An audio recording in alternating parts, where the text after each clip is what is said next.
A'udzu billahi minasyaitonir rajim. Bismillahirrahmanirrahim. Qala al-mu'allif rahimallahu ta'ala wa nafa'ana bihi wa bi 'ulumihi wa bi asrarihi fid dharain amin ya rabbal alamin. Qala Allah ta'ala fi kitabihil karim wa huwa asdaqul qailin. A'udzu billahi minasyaitonir rajim. Bismillahirrahmanirrahim. Ya Allah, ya Rabbi, ya Karim. Kalau ini terakhir keterangaken Nuki ngriki. Bismillahirrahmanirrahim. Qala al-mu'allif rahimahullah ta'ala wa nafa'ana bihi wa bi 'ulumihi wa bi asrarihi fid dharain amin ya rabbal alamin. Qala Allah ta'ala fi kitabihil karim wa asdaqul qailin. A'udzu billahi minasyaitonir rajim. Bismillahirrahmanirrahim. Walau ittaba'al haqqu ahwa'ahum lafasadatis samawati wal ardu wa ma fihinna bal atainahum bidzikrihim fahum 'an dzikrihim mu'ridun. Surat Al-Mu'minun ayat 71.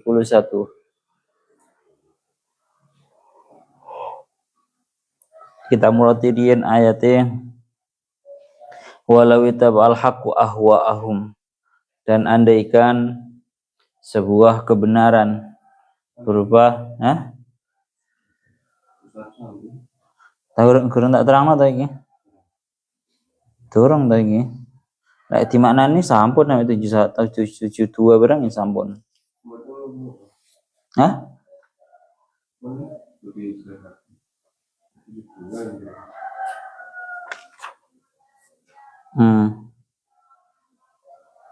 Ini mana? Mek tak murah tidak kata wingi. Walau ittaba'al haqqu ahwa'ahum lafasadatis samawati wal ardu wa man fihinna bal atainahum bidzikrihim fahum 'an dzikrihim mu'ridun. Walau ittaba'al haqqu, dan andaikan sebuah kebenaran, yakni Al-Qur'an, mengikuti terhadap hawa nafsunya mereka orang-orang kafir, lafasadatis samawati wal ardu wa man fihinna, niscaya akan rusak, niscaya akan hancur langit, bumi dan seisinya.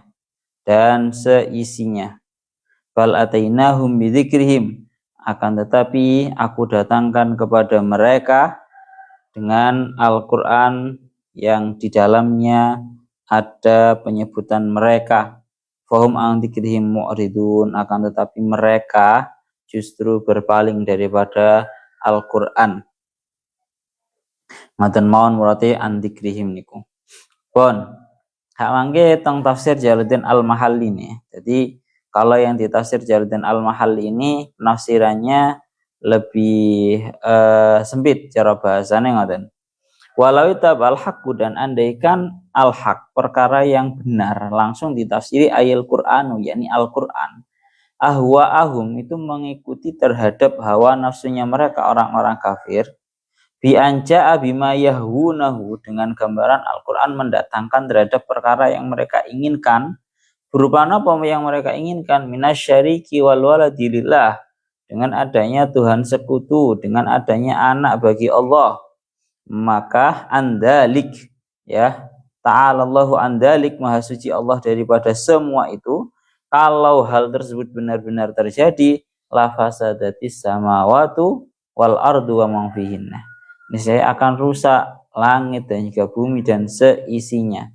Ay kharajat an nidamiha al musyahad, yakni akan keluar daripada runtutannya langit, bumi dan seisinya itu tadi yang sudah kita lihat. Liwujudi tamanu'i fi syai'i adatan inda ta'addudil hakim, karena yang terjadi adalah akan ditemukannya sebuah pertentangan di dalam satu hal pada umumnya ketika seorang hakim yang mengurusi itu berbilangan. Yes ya. Jadi niki pun bolak-balik kalau jelasakan seperti yang dijelaskan kalian Imam Fakhruddin Ar-Razi, bahwa tadi murate yang ada di dalam tafsir Jalaluddin Al-Mahalli ini bahasa kula lebih sempit. Al-Qur'an itu dimurati dengan bahasa al-haq, sebuah kebenaran itu dimurati dengan yang namanya Al-Quran.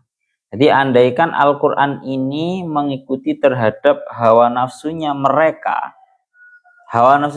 nopo, mereka ingin menjadikan yang namanya Tuhan sekutu bagi Allah. Mereka ingin menjadikan yang namanya anak bagi Allah. Mereka ingin menjadikan yang namanya istri bagi Allah. Maha suci Allah dari segala itu. Maka andaikan itu benar-benar terjadi, niscaya hal tersebut menyebabkan rusaknya langit, bumi, dan seisinya. Niki pun bolak-balik diterangkan ya. Kemarin sama dijelaskan, andaikan ada dua Tuhan, permasalahan ta'addudul ilah, perbilangannya Tuhan, itu secara akal tidak bisa ditemukan. Secara akal tidak bisa difahami. Artinya ya bahwa kemarin diandaikan ketika ada dua Tuhan, ini semuanya ini bahas masalah mantak atau falsafahnya ya. Ini sudah dijelaskan oleh Imam Fakhruddin Ar-Razi tentang ayat-ayat masalah ta'addudul ilah. Tengeriku yang intinya ngeten. Ini secara global mawon. Ini juga saya sudah kurang lengkap, tapi saya ingat cuma sebagian mawon. Andaikan ada dua Tuhan, maka niscaya kedua-duanya itu ada kalanya sama-sama bertentangan. Ketika kedua-duanya bertentangan, maka ini yang terjadi, ada kalanya salah satunya kalah, salah satunya menang. Kalau dua Tuhan ini salah satunya kalah, salah satunya menang, maka otomatis yang kalah itu tidak bisa disebut dengan Tuhan.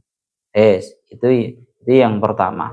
Kalau dua Tuhan yang satu ngalah, yang satu kalah, atau sama-sama kalah, gegeran dalam menentukan kehendak, cara bahasa ngaten ya, atau sama-sama kalah, maka kalau seperti itu dua-duanya berarti tidak bisa disebut sebagai Tuhan, karena sama-sama tanda kutipnya sama-sama lemah, dan nggak pantas, nggak patut yang namanya Tuhan itu lemah, itu nggak bisa.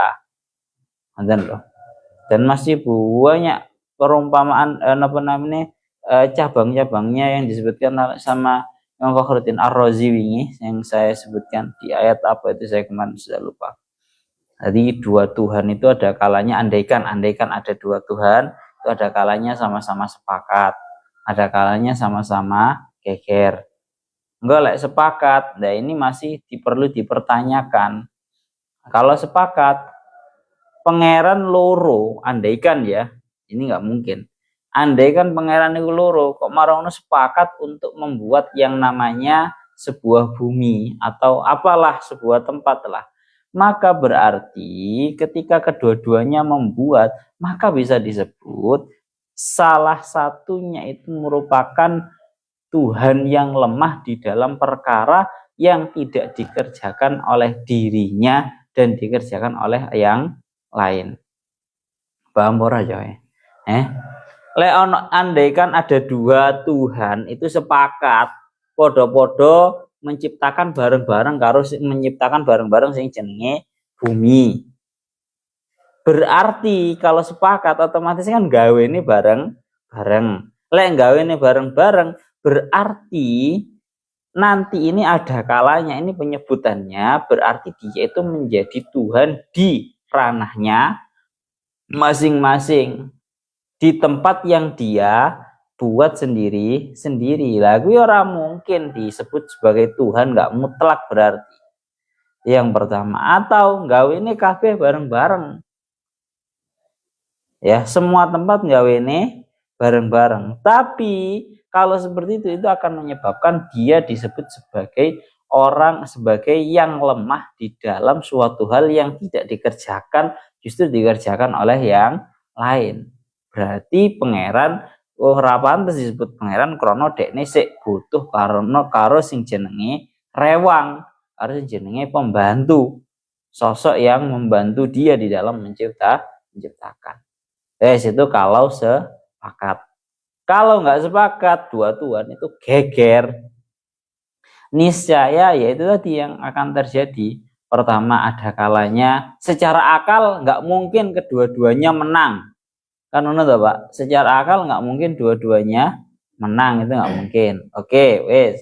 Berarti kemungkinan yang pertama yaitu salah satunya kalah. Berarti kalau salah satunya kalah, berarti yang kalah itu bukan Tuhan. Wes. Atau kedua-duanya bodoh kalah bodoh-bodoh mati, berarti kedua-duanya bukan Tuhan. Dan seterusnya masih banyak yang dijelaskan sama Syekh Mutawalli Asy'arawi, Syekh Fakhruddin Ar-Razi kemarin. Secara itu namanya ilmu manteknya, secara akalnya itu gak masuk belas bahwa yang namanya Tuhan itu berbilangan. Mulai anang ini dengan akan andaikan Al-Quran sebuah kebenaran itu datang mengikuti terhadap hawa nafsunya mereka, orang-orang kafir. Mereka ingin menjadikan yang namanya Tuhan sekutu, mereka ingin menjadikan yang namanya anak bagi Allah, maka akan rusak langit dan juga bumi dan seisinya. Ya, niku ngoten. Itu bahasa kula tafsiran yang sempit. Kalau tafsirnya Syekh Mutawalli Asy'arawi global, ini bukan hanya ditafsiri tentang Al-Qur'an saja. Ya Allah ya Rabbi ya Karim bukan hanya ditafsiri di dalam Al-Quran saja, tapi pokoknya andaikan sebuah kebenaran ini mengikuti terhadap keinginannya mereka, ini saya akan rusak yang namanya langit dan juga bumi, Pak. Bayangnya kalau sebuah kebenaran itu harus diikutkan terhadap hawa nafsunya manusia, terkhusus hawa nafsunya orang-orang kafir. Ya mari, niscaya tidak akan ada yang namanya kata aman. Niscaya tidak akan ada yang namanya sebuah kesejahteraan. Niscaya tidak akan ada yang namanya harga diri. Nah, niscaya tidak akan ada yang namanya juga harga diri. Mulanya awak dhewe kan sering mendengarkan bahwa yang namanya ya Allah ya Rabbi ya Karim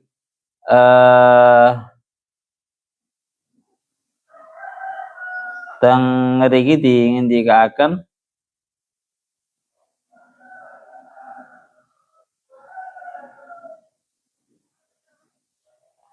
seperti yang ditawarkan oleh Syekh Mutawalli Asy'arawi niki. Beliau dawuh ya Allah ya Rabbi ya Karim. Teng ngriki beliau dawuhnya beliau idzan fal masail la tasiru ala hawal makhluk innama ala muradatil khaliq li anal khaliq subhanahu wa sunni hadal kaun. Maka permasalahan kehidupan kita di dunia ini semuanya harus berdasarkan keinginan Allah Ta'ala, bukan berdasarkan keinginannya para makhluk. Karena nopo kok seperti itu? Wa kullu san'in yagharu ala san'ati. Karena setiap pencipta itu akan memiliki sebuah kecemburuan atas hal yang dia ciptakan.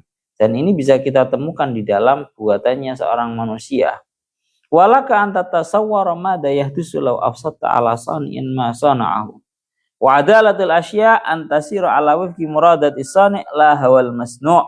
Ngeri kita akan semuanya akan tetap berjalan secara baik kalau ya Allah ya Rabbi ya Karim kita itu mengikuti terhadap kebenaran, mengikuti terhadap apa yang dikehendaki oleh Allah Ta'ala.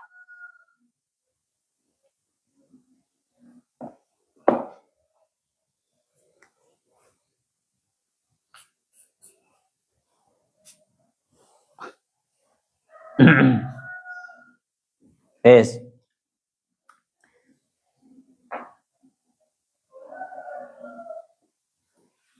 Terus marangaten tidak kehidupan ini akan baik-baik saja, cara bahasanya ngaten. Kehidupan ini akan baik-baik saja kalau kita itu menjalankan kehidupan ini sesuai dengan apa yang dikehendaki, perintah dan juga larangannya Allah Ta'ala. Dan kehidupan ini akan sangat bahaya, bukan hanya sekedar bahaya, akan sangat hancur. Akan sangat hancur kalau kehidupan ini kita ikutkan dengan hawa nafsunya orang-orang kafir. terkhusus. Hawa nafsunya orang-orang muslim saja ya bahaya. Pokoknya diikutkan terhadap hawa nafsu itu bahaya. Malah beliau sampai dawuh teng mriki, ya Allah ya Rabbihu ya Karim li annal ahwa tamlikuha al aghyar. Fal insanu la usara fi harakati hayati ala wafqi hawahu la akhadha ma laisa lahu. Andaikan yang namanya manusia itu berjalan di dalam gerakan hidupnya sesuai dengan hawa nafsunya, niscaya dia akan mengambil suatu hal yang bukan miliknya, wala qabila ar-rishwa, dia akan menerima yang namanya uang sogokan, wa mala ilal fisqi wal inhiraf, dia cenderung menyukai terhadap pekerjaan fasik dan juga melenceng.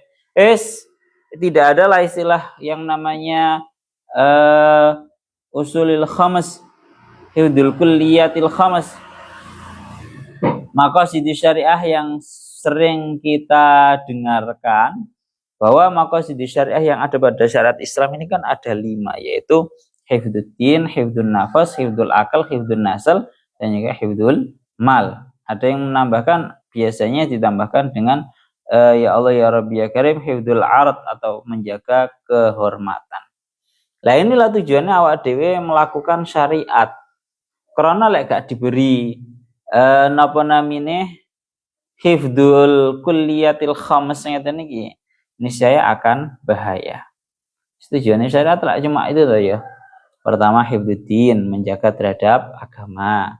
Yang kedua menjaga terhadap hifdzuddin, hifdzun nafas, menjaga terhadap tubuh badan, jangan sampai disakiti oleh yang lain.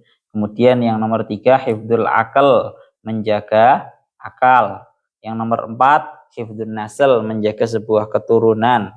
Yang nomor 5 yaitu menjaga terhadap harta. Andaikan bayangne dhewe lah cah, bayangne dhewe. Andaikan kalian hidup di suatu daerah yang di situ sama sekali tidak ada peraturan yang mengikat, boleh untuk melakukan apapun, niscaya rusak. Ya mungkin si A boleh untuk melakukan hal itu kepada si B, tapi kan tidak semua yang dikehendaki si A itu juga dikehendaki oleh si B. Paham ya? Terus pokoknya lah, bayang nih, kalau benar-benar itu terjadi, niscaya itu tadi, seorang manusia akan bebas untuk mengambil harta yang bukan miliknya.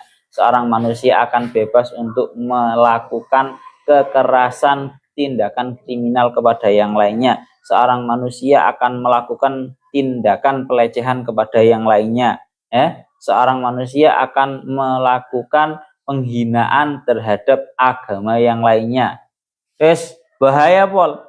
Mulane niku walawi tabal haqqu ahwaahum la fasadatis samawati wal ardu fihin. Muka bumi ini akan rusak. Kepingin mengikuti terhadap hawa nafsunya, wah hutan semuanya ditebang. Rusak. Bahkan bukan hanya bumi ini saja, bahkan langit pun juga akan rusak. Dingendikaken kalian Syekh Mutawalli Asy'ari, piye carane menungso iku kok iso ngerusak nang langit? Lek ngerusak nang bumi kan bisa digambarkan kan ya, bahwa manusia tidak bersahabat dengan alam, alam cuma diambil manfaatnya saja tanpa menjaga kelestariannya, bisa untuk merusak yang namanya bumi. Terus piye? Menungso apa iso ngerusak nang langit? Dawuhnya Syekh Mutawalli Asy'ari bisa. Karena ancen penjaluk menungso iku aneh-aneh. Rupane napa? Teng ayat surat Al-Isra ayat 92 teng mriki dingendikaken penjaluke wong kafir niku, mereka sampai ngomong ngeten, wa qalu lan nu'mina laka hatta tahjura lana minal ardi yambu'a. Muhammad, aku gak bakalan iman kepada kamu sampai kamu itu membuat untuk kita sebuah mata air yang sangat menyumber, yang sangat kuat sumbernya. Au takuna laka jannatun min nakhili wa 'inabin fatufajjiral anhara khilalaha tahjira. Atau kamu memiliki sebuah kebun-kebun daripada pohon kurma dan juga pohon anggur, kemudian engkau membuat aliran air di sela-selanya. Aniki, autus kita sama akama za'amta alaina kisafah. Utawa kamu bisa menurunkan, bahasanya ngene, menjatuhkan langit-langit atas kita semua. Lah gila. Penjale wong kafir, hawa nafsu nang kafir ku aneh-aneh. kepingin sing jenenge kabeh langit iki dimbrekne nang wong iku kabeh. Ini bentuk terhadap yang namanya merusak terhadap napa? Merusak terhadap sebuah langit. Autus kita sama agama zam ta'alina kisah. Pokoknya ruwet kalau yang namanya hawa, yang namanya sebuah kebenaran itu mengikuti terhadap hawa nafsu. Mulane kula niku sering angen-angen dhewe nggih. Mulane kula niku sering angen-angen dhewe bahwa kan tadi kan sudah dingendikaken kalian Syekh Mutal Asy'arawi. Kehidupan ini kalau mau bagus ya mengikuti terhadap apa yang diperintah dan juga apa yang diinginkan oleh Sang Khalik. Bukan kok berdasarkan keinginan daripada makhluk. Nah, ini yang saya contohkan, ini yang menjadi bahan angan-angan saya biasanya. Saya ingin mungkin katakan banyak sekali dari kita orang-orang yang tanda kutipnya perempuan. Ini yang ingin saya bahas. Perempuan di orang-orang perempuan di luaran sana dengan bebasnya, dengan bangganya. Mereka itu ya pertama membuka auratnya mereka. Kemudian yang nomor 2 membanggakan keindahan tubuh yang ada pada diri mereka. Dan ketika mereka diingatkan dengan bahasa, hendaknya kamu menutup aurat kamu, hendaknya kamu tidak menampilkan keindahan-keindahan tubuh kamu. Mereka akan menjawab dengan bahasa, ya terserah saya, wong ini tubuh-tubuh saya, ini aurat-aurat saya. Mereka kan seringkali menjawab dengan jawaban seperti itu. Maka tinggal jawabannya mudah. Tinggal jawab saja dengan satu jawaban. Semenjak kapan kamu mendapatkan status kepemilikan atas tubuh kamu? Wong wedok lho sing ngomong lek dielingno kon nutup aurat, dielingno kongkon sing jenenge menutupi keindahan-keindahan tubuhnya. Lalu mereka berdalih bahwa terserah saya, wong ini tubuh-tubuh saya. Tinggal dijawab saja, semenjak kapan kamu memiliki terhadap tubuh kamu itu, semenjak kapan? Mulanya bahwa tubuh itu merupakan amanah, bahwa tubuh itu merupakan sebuah kepemilikannya Allah Ta'ala, yang mana Allah Ta'ala itu memiliki sebuah kecemburuan. Allah Ta'ala itu cemburu kalau sebuah tubuh yang diciptakan oleh Allah Ta'ala ditampakkan begitu mudahnya, begitu murahnya kepada yang lainnya. Yes ya. Jadi iki jenenge hawa nafsu ya kayak ngono kuwi, berdalihnya terus ada saja. Dalihnya sing jarene iki awak-awakku dhewe, sak karepku. Kapan kamu memiliki terhadap tubuhnya itu, kapan? Niku ngoten nggih. Pun masih banyak sekali. Pokoknya intinya ngoten. Mulane bahas masalah hawa nafsu ini bolak-balik di nanti akan kalian para ulama seperti yang ada di dalam ya Allah, yang ada di dalam pundi niku taklim, kitab taklim gitu, ngendika akan innal hawa lahuwal hawa nubi ainihi. Yang namanya hawa nafsu itu merupakan innal hawa, sesungguhnya hawa nafsu lahuwal hawan, itu merupakan sebuah kerendahan yang hakiki. Innal hawa lahuwal hawan bi ainihi wa sari'u kulli hawanu ngoten. Kurang lebihnya ngoten.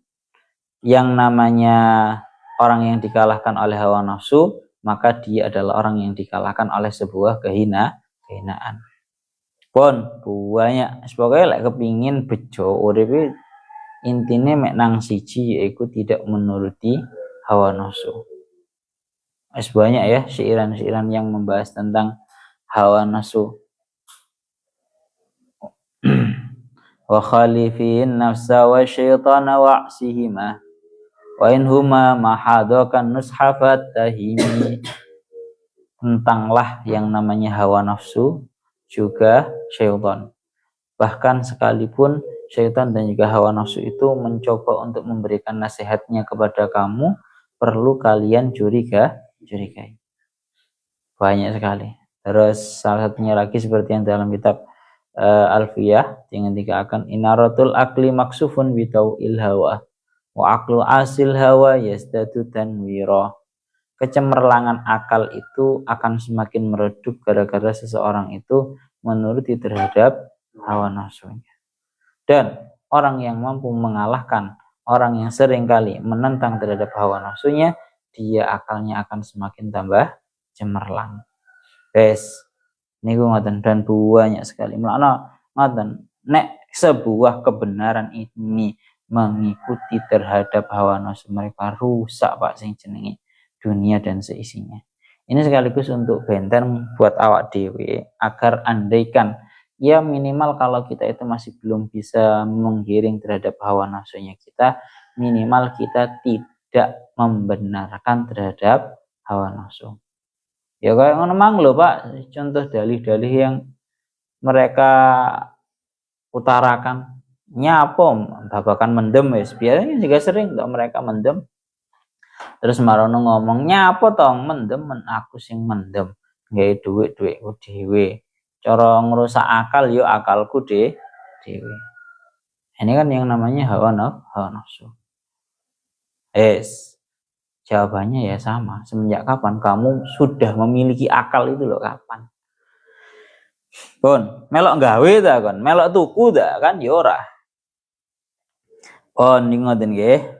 Ya Allah ya Rabbi ya Karim. Bahkan yang rusak itu bukan hanya langit dan juga bumi, tapi wa man fihinna, seisinya. Alam semesta ini kalau mengikuti hawa nafsu rusak kabeh, Pak. Sampean bisa melihat rusaknya ekosistem gara-gara kerakusan satu manusia. Hutan ribuan hektar ya dibabat habis, bukan ribuan lagi, bahkan sampai puluhan ribu atau bahkan ratusan ribu hektar dibabat habis gara-gara kerakusan satu orang. Itu bentuk walau tabal haqqu ahwa'ahum la fasadatis samawati wal ardu wa fihinna. Mana Kanjeng Nabi niku dawuh namung setunggal, la yu'minu ahadukum hatta yakuna hawahu taba'an lima ji'tu bihi. Belum bisa dikatakan orang yang beriman secara sempurna, salah satu dari kalian semua, sampai hawa nafsunya itu bisa mengikuti terhadap apa yang aku datang membawanya. Membawa syariat, membawa ajaran yang dibawa oleh Kanjeng Nabi. Itu maknanya la yu'minu ahadukum hatta yakuna hawahu taba'an lima ji'tu bihi. Pon niku ngoten. Ya Allah ya Rabbi ya Karim, iki bahas walau tabal haqqu ahwa'ahum. Ya Allah ya Rabbi ya Karim, berarti intinya Pak, keamanan, keadilan, kemaslahatan dan keberlangsungan kehidupan ini berada di dalam mengikuti terhadap seluruh perintahnya Allah dan juga Rasulnya. Lawak dewe, andaikan yang sebuah kebenaran itu mengajak kepada sebuah keinginan hawa nafsunya, rusak kabeh. Pon, ngoten nggih. Kita lanjutkan lagi. Ya Allah ya Rabbi ya Karim, wa ma fihinna, lanjut bal atainahum bidzikrihim. Bal atainahum bidzikrihim ay bil Qur'an alladzi fi dzikruhum wa syarafuhum. Akan tetapi aku mendatangkan kepada mereka Al-Quran yang di dalamnya terdapat penyebutan mereka dan kemuliaan mereka. Pun denger iki dingendikaken ngoten. Mulane wingi kan sama dingendikaken ya masalah sebuah kebenaran iki. Wa aksaruhum lil haqqi karihun. Kebanyakan itu justru malah membenci terhadap yang namanya sebuah kebenaran. Jadi kalau kamu melihat bahwa kebenaran itu kok di dalam kehidupan kita itu kok sangat terkalahkan, yaitu karena memang bal aksaruhum lil haqqi karihun.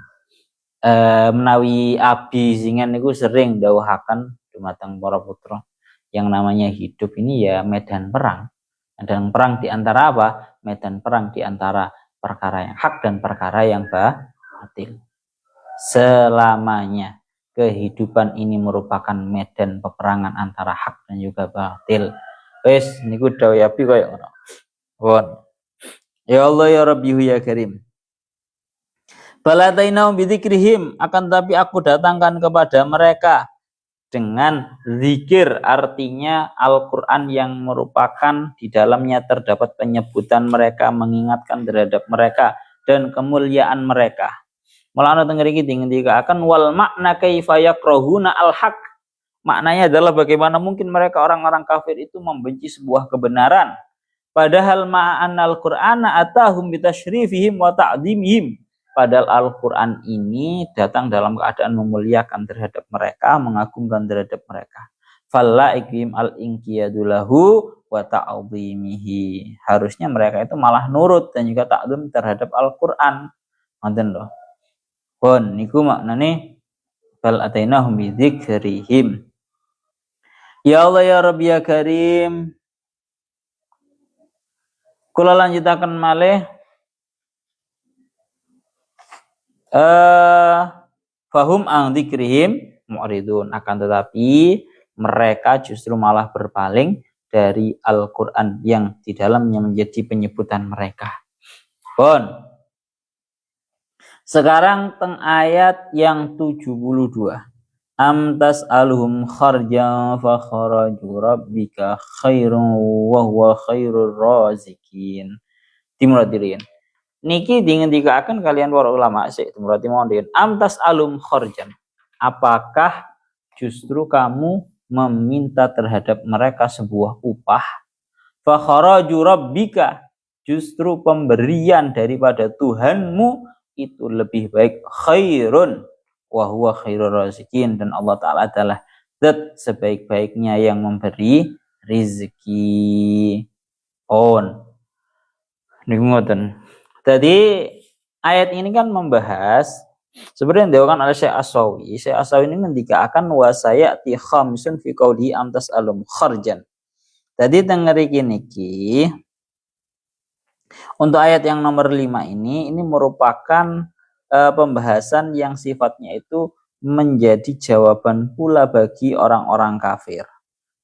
Ini ikdamnya orang-orang kafir atas sebuah kesesatan, berupa mereka itu seolah-olah menuduh terhadap Kanjeng Nabi melakukan meminta yang namanya sebuah upah. Karena tengeriki dimurati am tas'aluhum kharjan ay ajran ala ma ji'tahum biminal iman.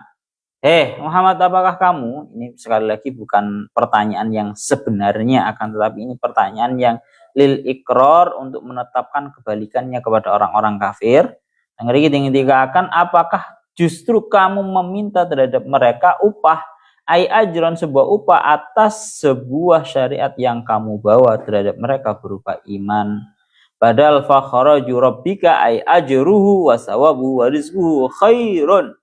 Justru malah pemberian daripada Tuhanmu, upahnya, pahalanya, dan rizkinya itu lebih baik. Dalam satu qiraah itu lafadznya adalah kharjan di dalam kedua tempat. Jadi amdas alum kharjan fa kharju rabbika, sama-sama kharjannya. Dalam qiraah yang lain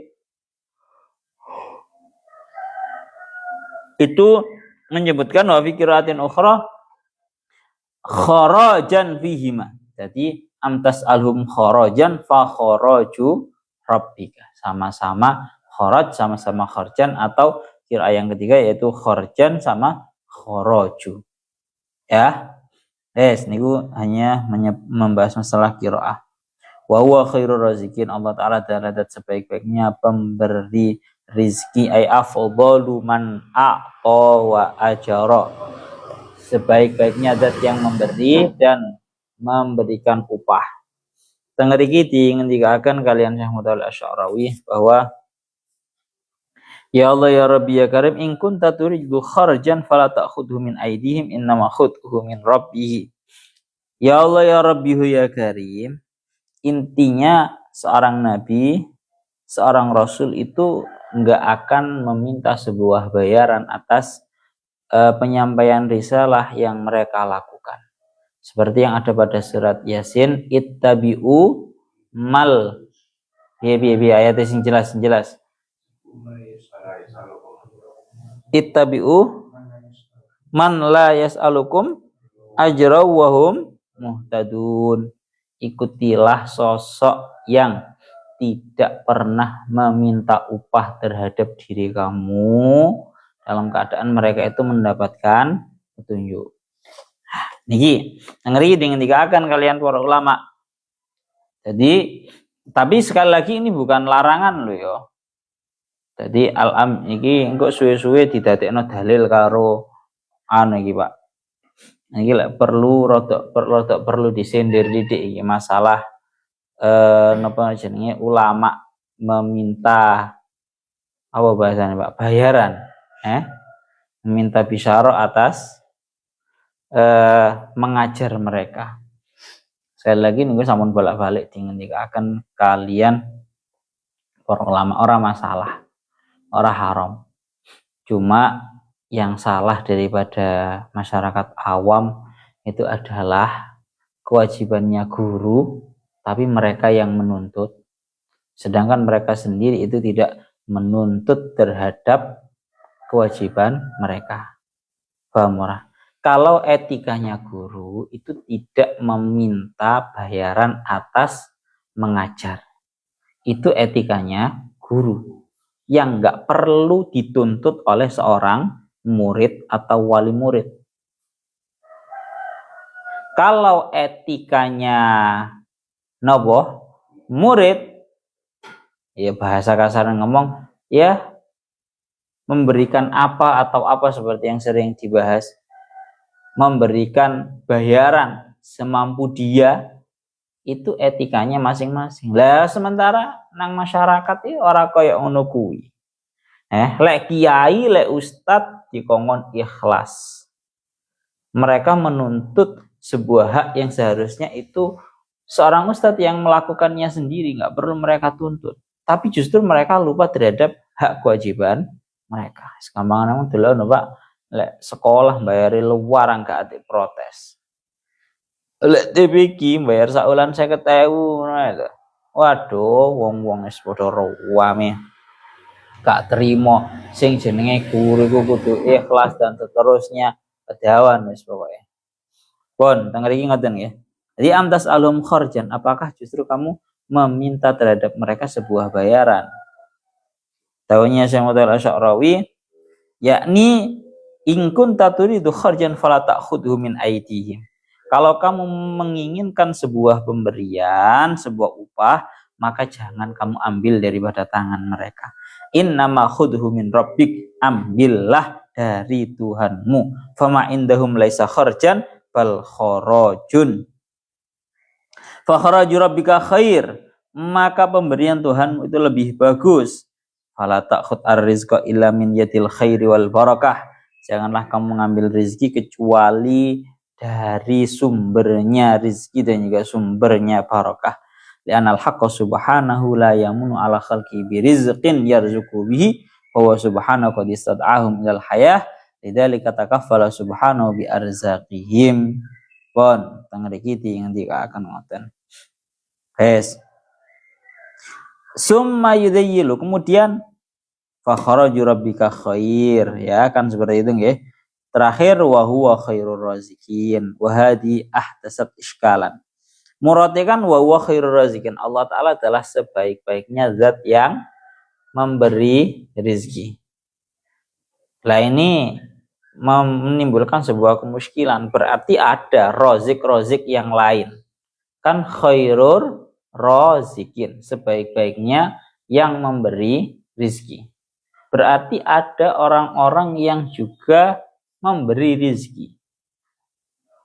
Ana ba'dan Syekh Al-Asy'arawi wa hadi ahdatsat iskalan indal ba'di li anal haqq subhanahu ja'ala li khalqi syarakatan fi sifatir rizki.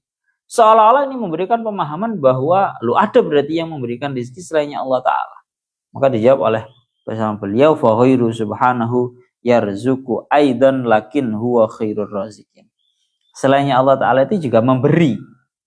Akan tapi Allah Ta'ala adalah sebaik-baiknya zat yang memberi. Karena apa? Li'annahu yarzuqu al-khalqa biusulil asya' ya biusulil asya' allati yarzuquna minha ghairuhum. Nah inilah. Kenapa Allah Ta'ala itu khairur razikin, sebaik-baiknya pemberi? Karena Allah Ta'ala itu memberikan rizki terhadap makhluk dengan suatu hal usulil asya atau pokok-pokoknya sesuatu yang mana para makhluk itu memberikan satu sama lain berawal dari pokok tersebut. Paham para Pak? Santai. Apa ini mana? Bahasanya beliau. Ini bahasanya beliau. Li'annahu yarzuku al-khalqa bi usulil asya allati yarzuku nabiha allati yarzuquna minha ghairuhum. Karena Allah Ta'ala itu memberikan rezeki terhadap para makhluk dengan hal-hal yang sifatnya itu pokoknya sesuatu, intinya sesuatu yang dari perkara tersebut itu para makhluk itu saling memberi. Kita contohkan wis, sonep ngekei nang kilang sing jenenge panganan. Ini kan namanya juga rozik, memberi. Tapi perlu kita ketahui bahwa aslut to'am, pokoknya makanan itu yang memberi adalah Allah Ta'ala. Rupane beras, rupane banyu. Ya kan pokoknya makanan toh. Itu yang memberikan adalah Allah Ta'ala. Sanep ngekei kilang mangan. Sego pecel nah semisal. Ya ini kan berarti sama-sama bisa disebut sebagai rozik. Akan tetapi kenapa Allah Ta'ala itu khairur rozikin? Sebaik-baiknya pemberi, karena yang diberikan oleh Allah Ta'ala itu adalah pokoknya, intisarinya suatu hal yang akan diberikan antar sesama makhluk. Mana loh? Mana dengar ki fa in kunta tarzuqu ghairaka masalan ta'aman fa subhanahu aslu hadat ta'am, ya.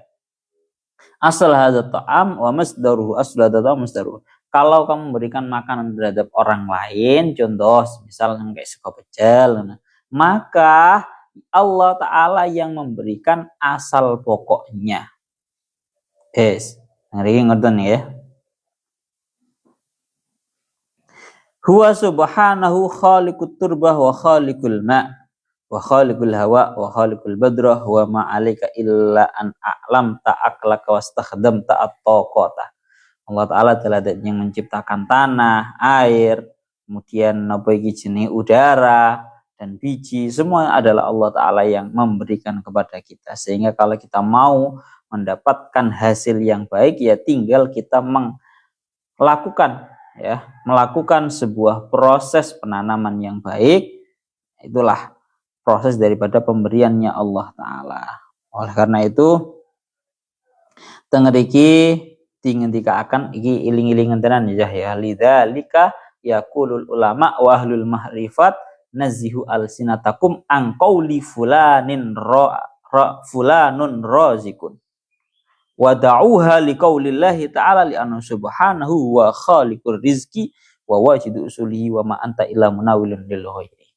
Tangriki tinggal kalian beliau oleh para ulama tinggal ahli makrifat dauhaken nazihu alsinatakum, bersihkan mulut-mulut kamu dari ucapan fulanun rozikun. Oh, itu merupakan orang yang penyumbang utamanya saya. Itu yang memberikan rezeki kepada saya. Saya kalau nggak ada orang itu saya nggak hidup. Kan banyak ya dari kita itu yang tatkala kita itu hidup kita itu bergantung kepada seseorang, itu lisan kita tersibukkan dengan ucapan yang seperti itu. Fulanun rozik. Si bos saya itu merupakan sumber utama rezeki saya. Kalau nggak ada bos saya, nggak tahu saya ini masih hidup atau enggak. Bersihkan mulut kamu dari mengucapkan yang seperti itu. Dan ucapkan bahwa Allah Ta'ala lah yang memberi rezeki. Jadi sekali lagi, syariat Islam itu mengajarkan sebuah moderat kepada kita. Menghadapi orang yang memberi terhadap kita ya eling-elingan ya. Lek ana wong sing ahli ngekeki nang awak dhewe. Lek ana wong sing sifate itu yes bahasa kasaran ngomong menjadi jalan utama rezeki kita. Maka secara syariat Islam itu awak dhewe kudu tengah-tengah. Tengah-tengah bagaimana? Kita wajib bersyukur. Kita wajib berterima kasih kepada seseorang tersebut. Ya.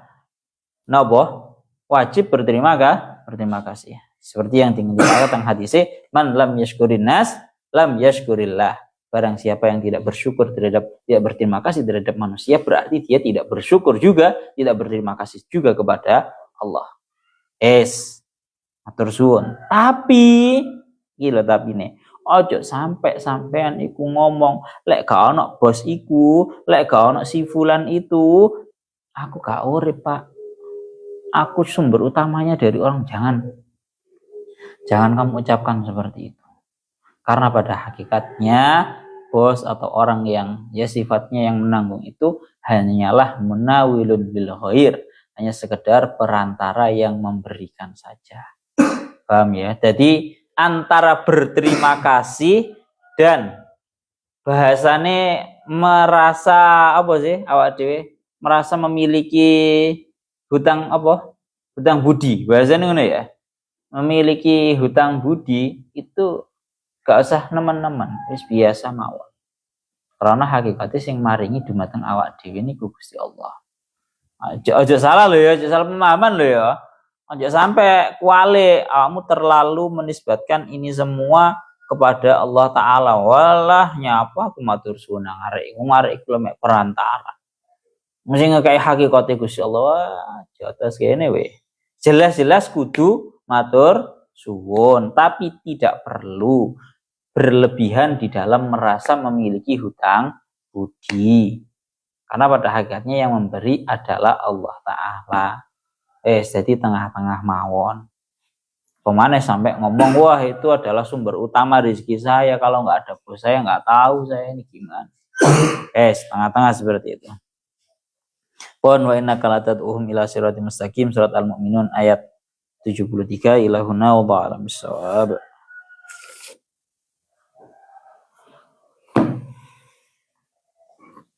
Matlai orang akeh dadi mek titik.